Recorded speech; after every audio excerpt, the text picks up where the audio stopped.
All right, so I got two things I got to accomplish today. One is I've got a darn nail or a screw in my tire, so I'm gonna have to fix that. And then while I'm gonna have the car jacked up, I might as well work on lowering the front end a little bit because I want to do that. So first thing we need to do is we have to get out our tools in order to remove it's right here. So this is our removal tool for our center cap cover, but this is our ratcheting, our socket to ratchet or remove our wheels and tires. And these tools come with the car.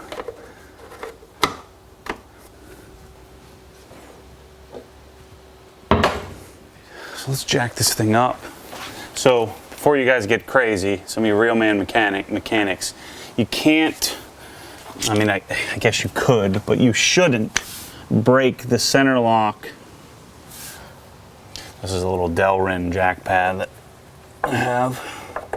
But you shouldn't break the center cap on the ground. You're supposed to break it in the air. I'm sure there's some physical reason why. I just followed the rules. So put the little jack pad in there. Now these require 440 foot-pounds of tightening, so I'm gonna have to do that to remove it.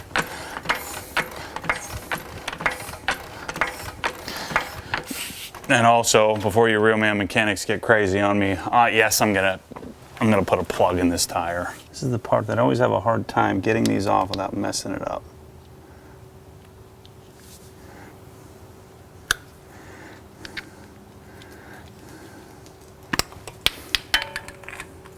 Like so.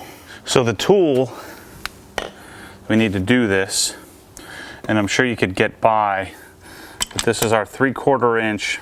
This is a Precision Instruments. I think that's the company that makes this. Yeah, Precision Instruments XT36H. At least that's the extending breaker bar. So you can have, there's the breaker bar and then there's the torque, the torque bar. And so you really shouldn't use the torquing bar for this step. You should use the breaker bar. So let's put this on. Righty tighty, lefty loosey, right, Matt?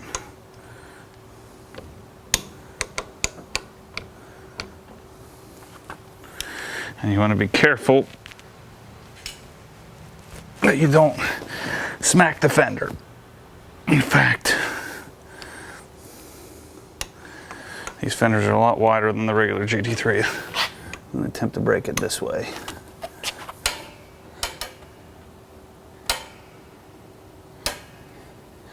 Gee whiz. Oh, jack is moving.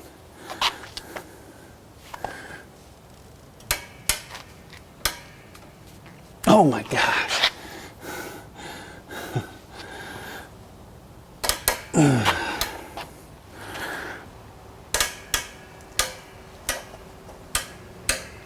Oh, Lord. I have to change my strategy up here. And this is why I think a lot of people just say screw it and they break it on the ground.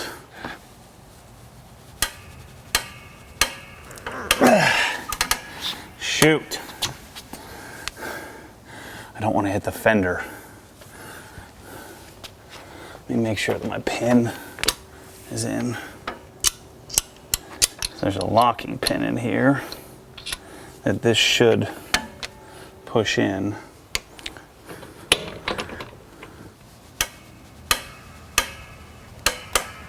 Dang it, that's so close to the fender.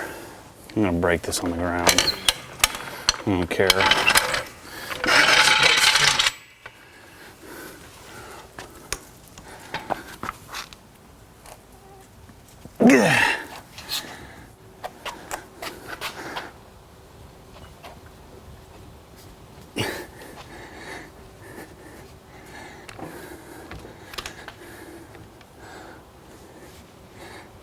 All right, there we go. At least got it started.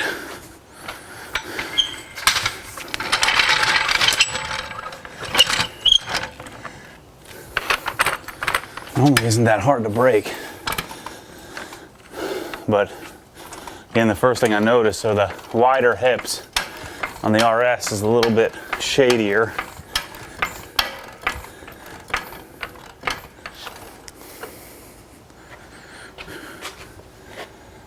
You know, I want to check one more thing. Check my height.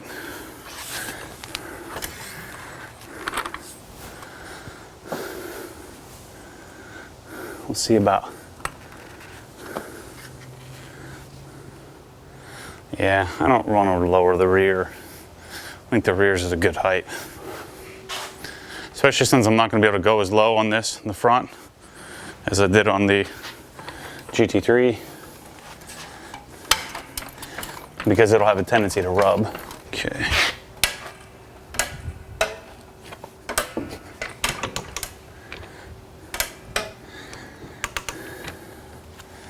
All right.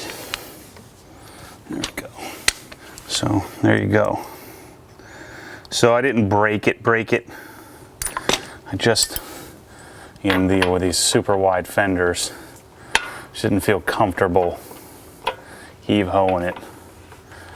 Especially with the jack in the way. I was almost lifting the thing off the jack. Be careful not to get that darn anti-seize all over the place. And then, in order to protect the carbon ceramic, we'll put this Delrin wheel guide on the wheel. For the longest time, I didn't realize the Delrin was plastic. Such an idiot. So now, see, we're able to slide this off and protect our backs and our brakes. Make sure I don't have any anti-seize on me. Yeah, there it is. Got a little drywall screw in there. Right there. All right, let's take it inside and get it ready. Get it fixed up. So there's our Delrin wheel guide. A guy on the Rentless forum, I think it's Smoking GTS, makes these. I don't know if he's still making them, but he did a group buy not long ago. I guess it was a couple years ago. And so then that allows you to take it off without. I mean, you can still easily get it on and off, but it just makes it much safer. You know, protects your carbon ceramics because they're easily chippable. All right, so there's our nail. It's causing this slow leak. I'm leaking about 2 pounds a day. And there's a little rock sticking in there, but that's just superficial, at least I hope. So I'm gonna yank that sucker out and put a plug in it. I know you guys are gonna flip your lids about me plugging a Pilot Sport Cup 2, but we'll be just fine. I've done it before. All right, let's see if we can get this moving without breaking the head off. Or shoot me in the eyeballs.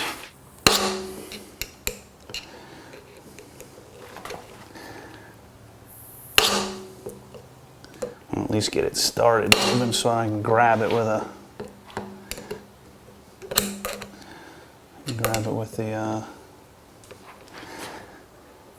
the pliers. Ouch.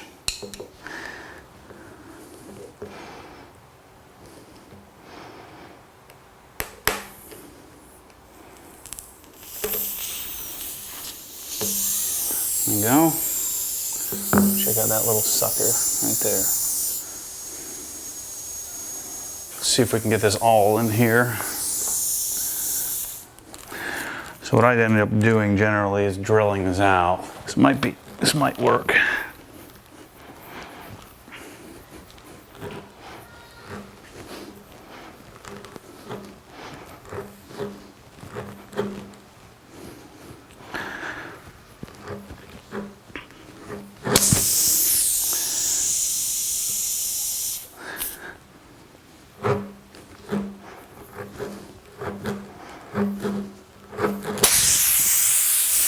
Gummy plug that's going to go in there. I keep these in a plastic baggie so they don't dry out. Now, the tar and whatever that's in these things, I don't think is drying out anytime soon, but at least that's what I do. Seems like when I get one of these, I get 3 of them, so I'll probably have to deal with more of them here shortly.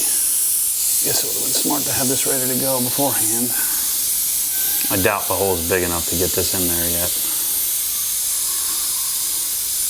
So, you know, you probably should remove the tire and patch it from the inside, but I've literally been doing these since I've been driving a car. So I'm at 37, almost 38, so 21 years.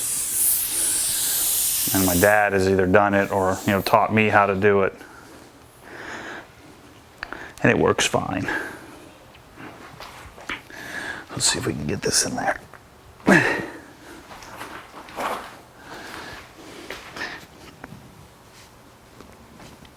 I find that you need to get it about 90% of the way in.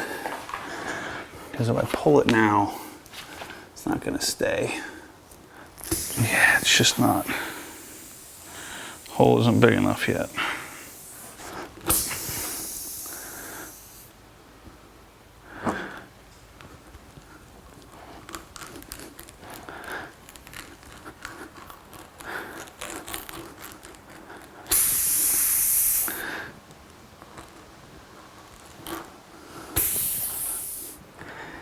Close. Come on.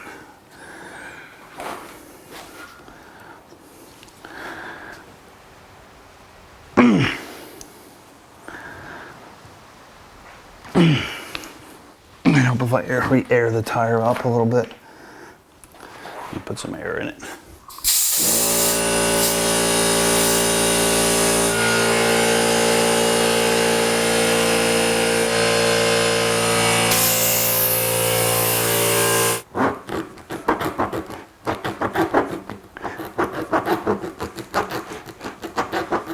I ended up grabbing a little, what does this say? A 1364 little drill bit and just kind of drove it in a couple times. So I think we're good now. Let's see. It needs to go in a little further. You know, the fear is that you drill the hole too big and then the plug doesn't work. Close. I ought to do it. So then I pull it. Well, I usually like to get in a little further than that, but I think we're okay. This stuff is nasty.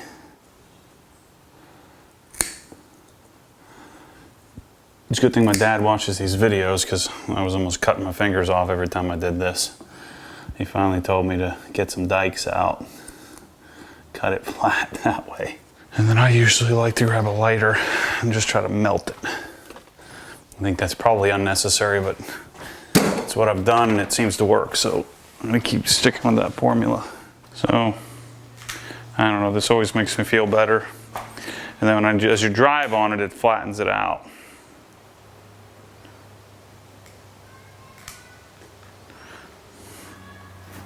All right, so let's get some air in it.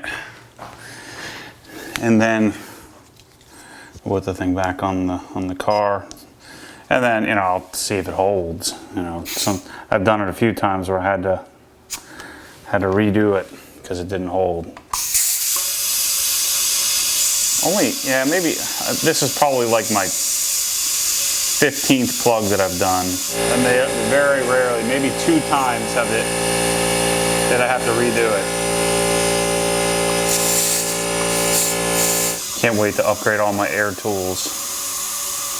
Chocks, blowers, gauges, everything. So don't get too excited about that old Griot's gauge. It's not very good. It's just what I got. It's taking everything in my power to not start denibbing the inside. Too late. Let's just do it this way.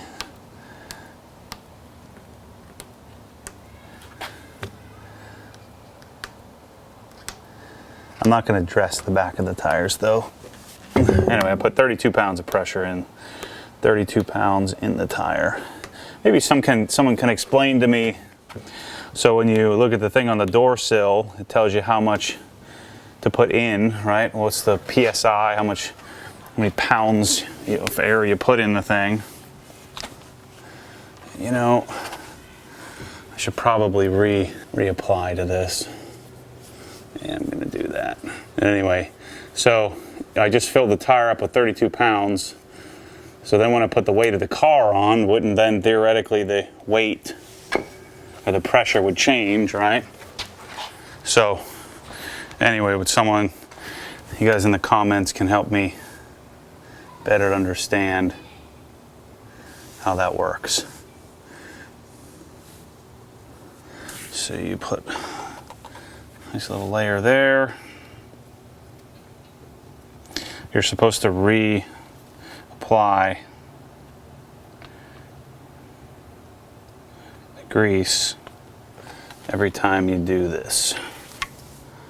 Just put a nice little thin new layer on the surface. Make sure all the threads are good. You want to use a small amount. It also calls for the service manual to check, make sure that the threads aren't, burred or anything like that. So that's all we need to do. And do the same thing on the inside of the wheel here. Just to grab any excess and give us a nice even layer. And then we can ditch this. Almost forgot that step. All right, rethread our guide. It's amazing how much room you have to adjust the suspension on this thing. You could lower this thing a ton in the rear. I don't think the front we have very much room to play with.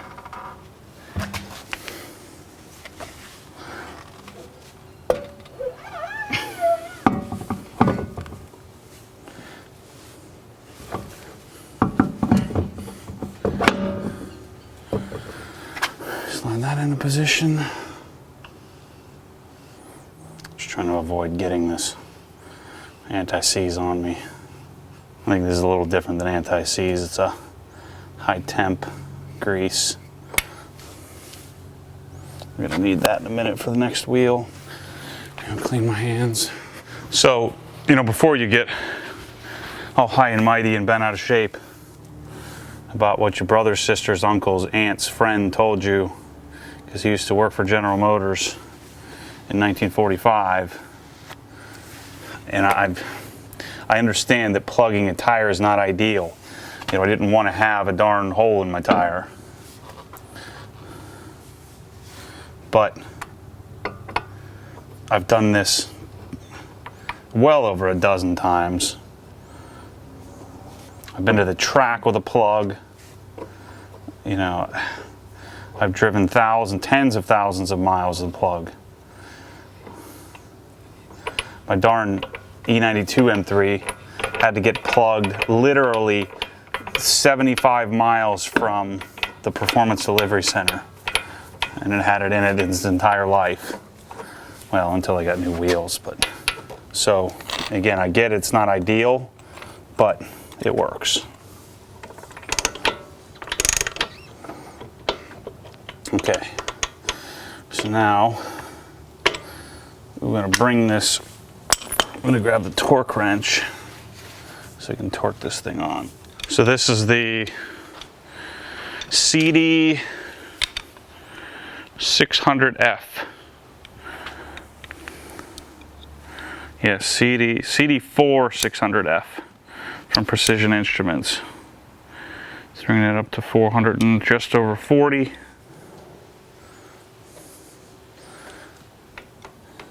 And we pull until it snaps.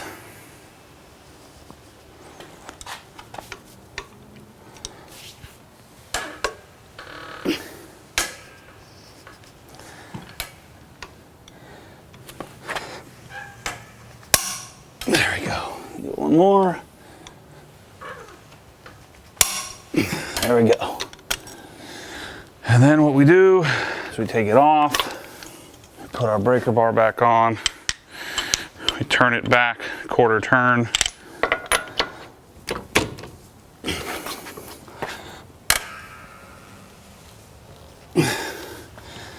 So we want to bring it back, quarter turn, and then retighten it. And then we're good to go. Tighten and loosen. So we want the clockwise.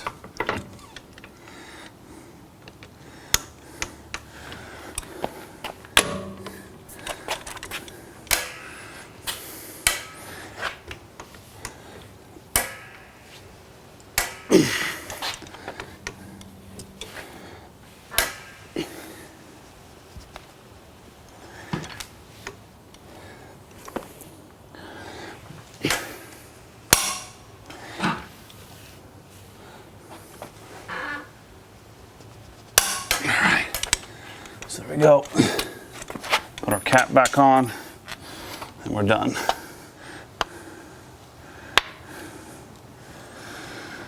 All right, so that's how you do it. Lower the car back down and hope that plug doesn't pop out. Boom, fixed. So, that's the process of, center lock removal. It's really not that bad.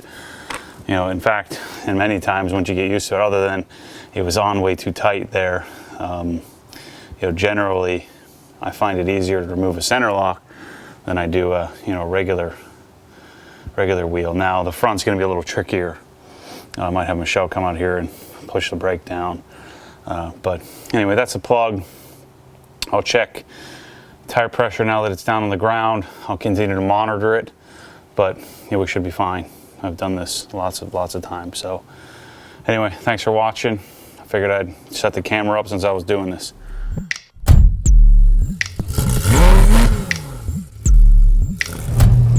Because what happens when the force pulls you back, your foot naturally comes off the gas. You have to keep your foot to the floor, foot to the floor.